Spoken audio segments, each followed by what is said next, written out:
மாப்பிள்ள அருமையா சமைக்கிறாரு. ஆமாக்கா. வாங்க அண்ணி. வாங்க. என்ன அண்ணி திடீர்னு வந்திருக்கீங்க? பசங்களை வீடியோ கால்ல பார்த்ததுல இருந்து அங்க என்னால இருக்கவே முடியல.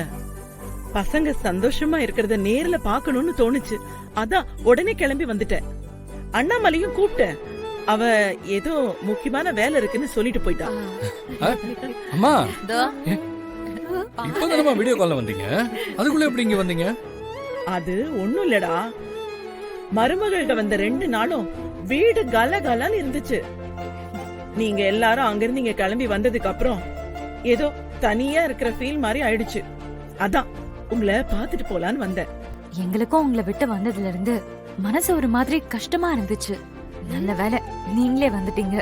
இப்பதான் எங்களுக்கு சந்தோஷமா இருக்கு. அத்தை, இன்னைக்கு நீங்க கண்டிப்பா எங்க கூட தான் சாப்பிடணும். ம். வருண், என்னப்பா மாமனார் வீடெல்லாம் பிடிச்சிருக்கா? பிடிச்சிருக்காவா?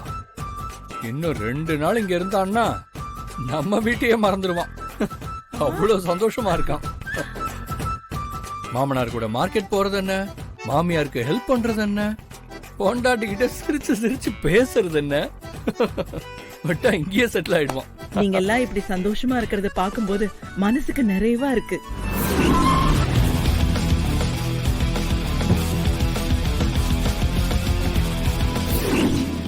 சித்தி கார் சத்தம் மாதிரி இருக்கு.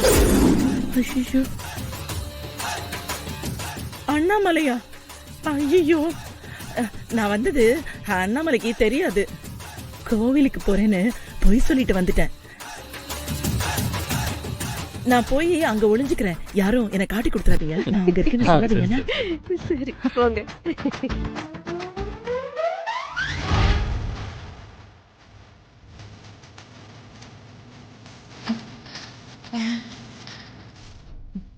வாமா அண்ணாமலை.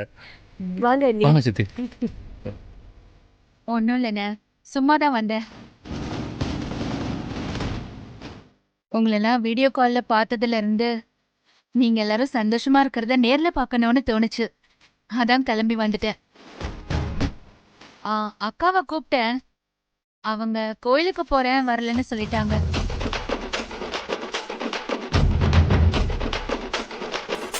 என்ன இவன் நம்ம சொன்ன டைலாக்கே சொல்லிக்கிட்டு இருக்கா?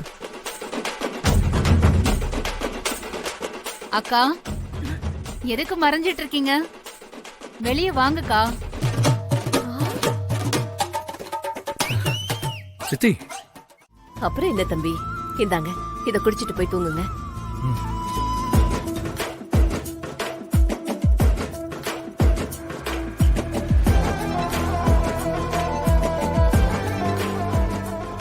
தேங்க்ஸ் அத்தை. சரிங்க தம்பி. வானு, எப்பவும் நீ தானே பிளான் பண்ணுவ. ஆனா இப்ப அம்மா ஒரு சூப்பர் பிளான் பண்ணி வருணையும் வெண்ணிலாவையும் சேர விடாம பிரிச்சுட்டேன். என்னம்மா சொல்ற? மெய்யால தான் கண்ணு. அந்த வருண் குடிக்கிற பால்ல தூக்க மாத்திரைய மிக்ஸ் பண்ணிட்டேன். இந்நேரம் அத குச்சிட்டு அவன் நல்லா தூங்கின்னு கிடப்பான். அவங்களுக்குள்ள ஒண்ணும் நடக்காது. அது மட்டும் இல்ல வானு, இந்த பால்ல வசிய மருந்து கலந்து வச்சுக்கிறேன். இத மட்டும் மாப்பிள்ள குச்சாரு, அப்புறம் உங்களுக்கு நடக்க வேண்டியது எல்லாம் நடக்கும்.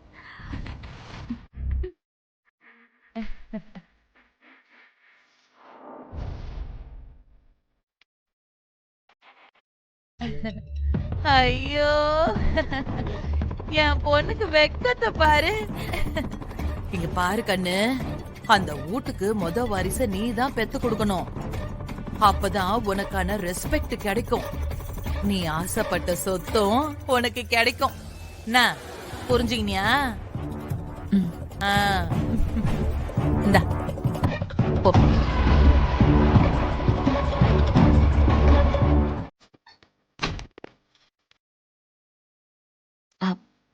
இந்தாங்க பால்.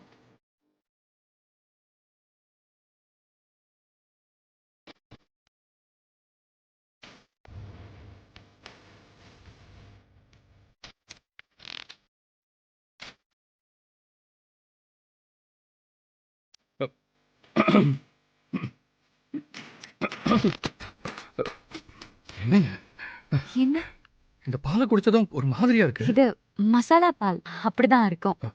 ஓ சரி.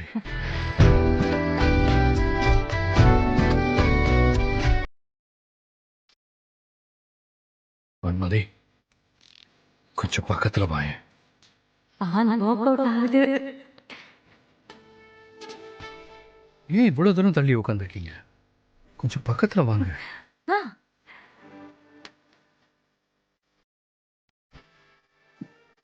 கண்ணு மூடுங்க.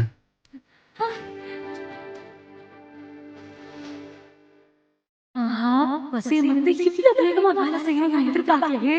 தேங்க்ஸ்மா.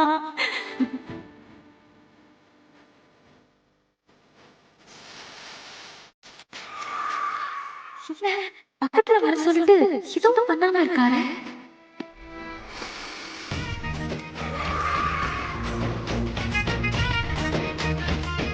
ஏங்க? கண்ணை திறக்காதீங்க. கண்ணை மூடுங்க. அ, அ,